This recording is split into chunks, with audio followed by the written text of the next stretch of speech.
Colonization. Well, that's an academic disaster, isn't it, right there? I want to say, first of all, these are my opinions.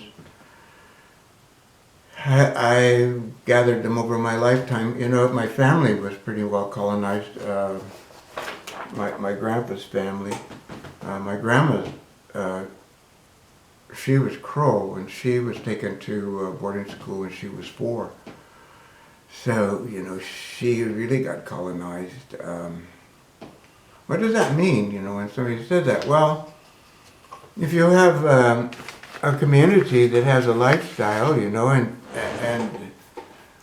a bigger community comes in and just overwhelms it and actually changes that lifestyle, that's pretty much the term of colonization.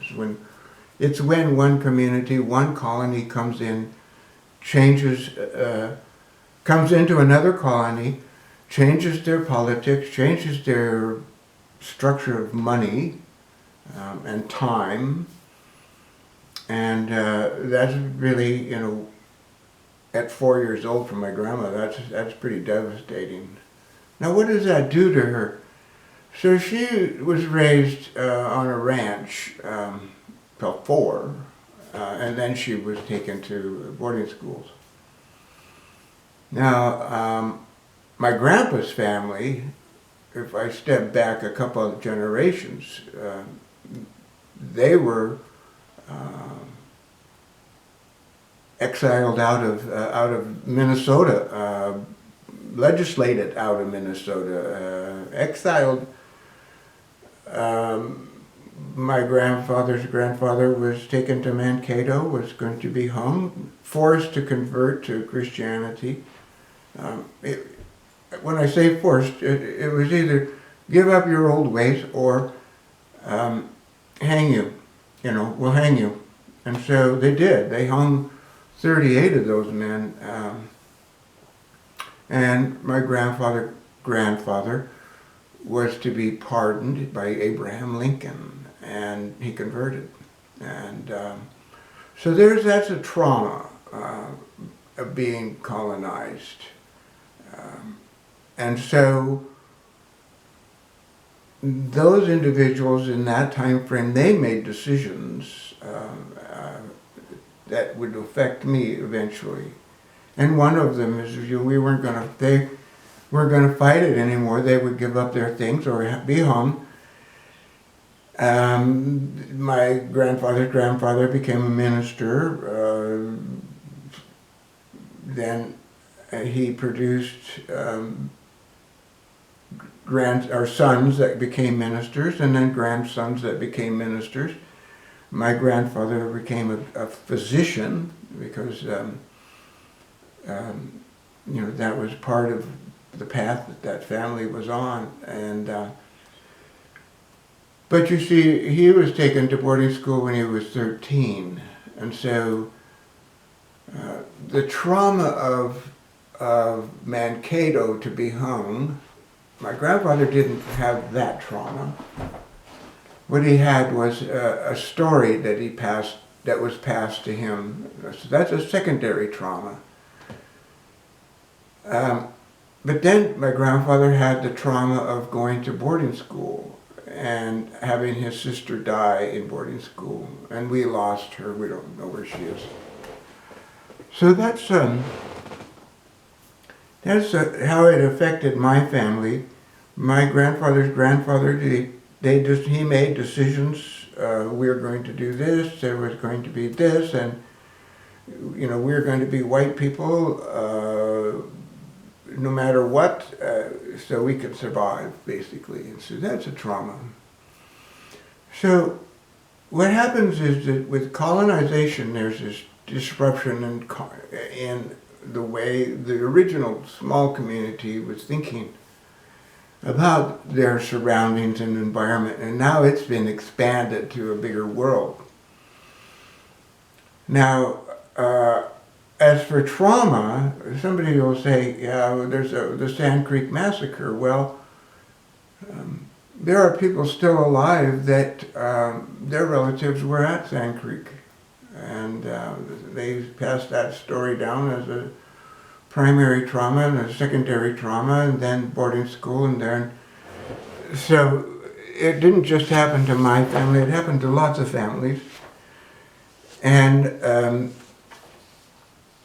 what ended up happening is, it's funny, I think it's Carl Jung, I think he said something along the lines of when a big society takes over a little society, the big society takes on all the characteristics of the little society, and the little society takes over all the characteristics of the worst part of the big society. I hope I said that right. So it's like we have what's called now pretend Indians. And those are individuals that are not Indian by any connection other than maybe marriage. But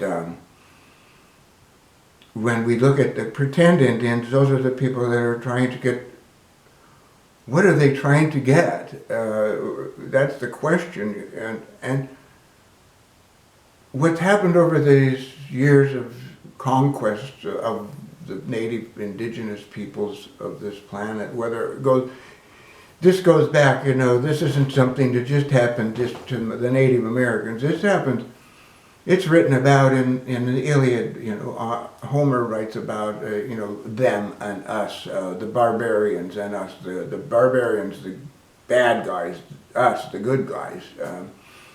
And so it goes back to that. Throughout the Bible, there is this us and them. We're better, they're worse. And so what ends up happening is, you know, we get into these different types of pieces of colonization, and these pretend Indians, a lot of them, what they're trying to do is grasp something which is a stereotype. Over these hundreds of years, a lot of anthropologists and archaeologists assumed a lot about, you know, the peopling of North and South America, let's just say the world. They get into these romantic stereotypes. Maybe Hollywood put them into their mind.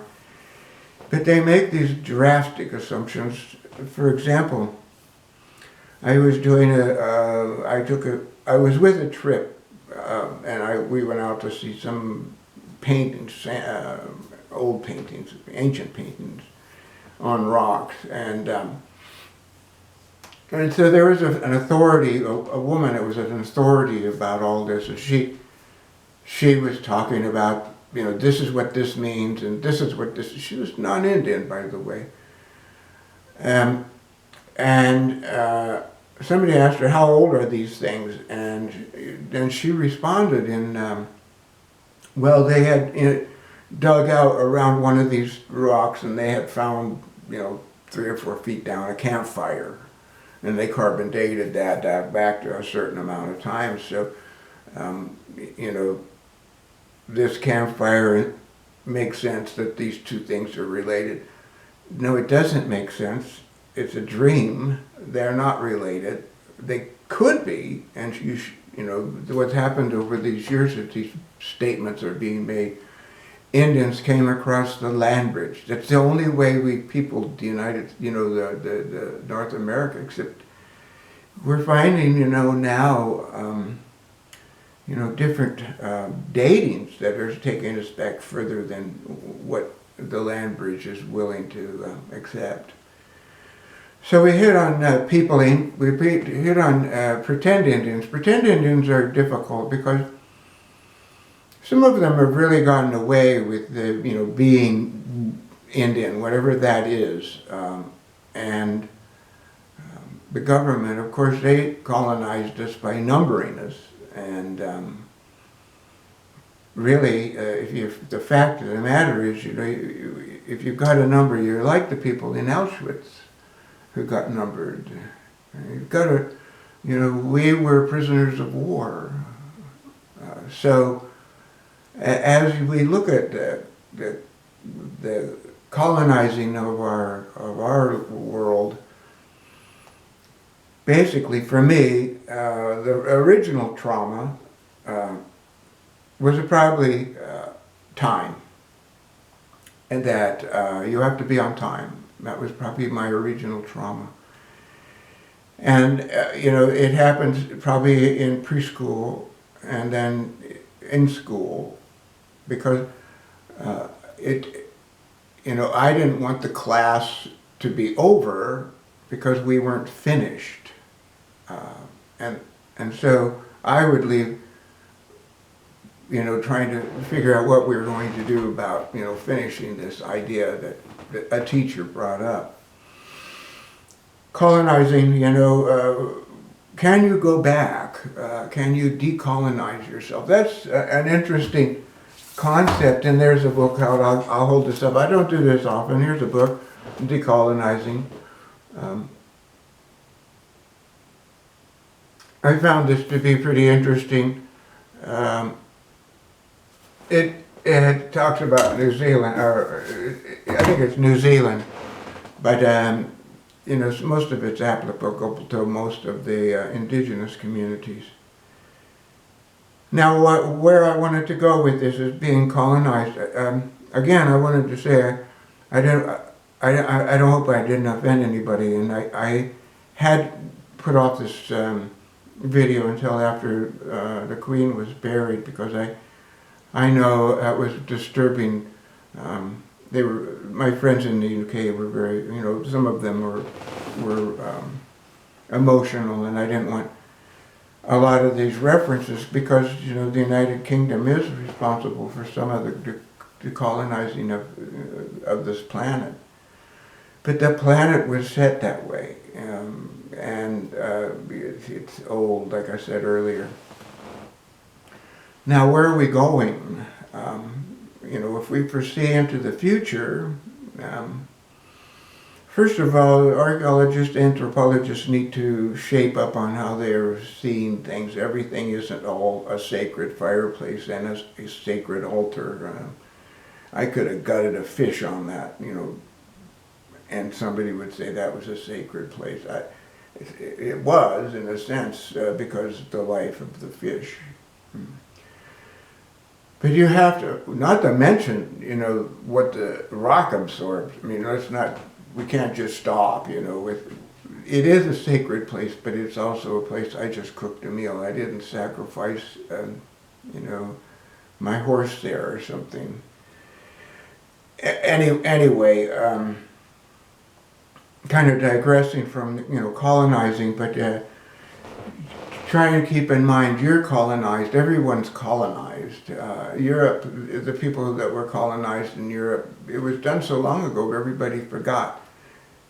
As for the, North America, it didn't happen that long ago, and we're still having primary and secondary trauma and memory, and some even say that this trauma can be passed down through the DNA. I don't know for sure if that's true.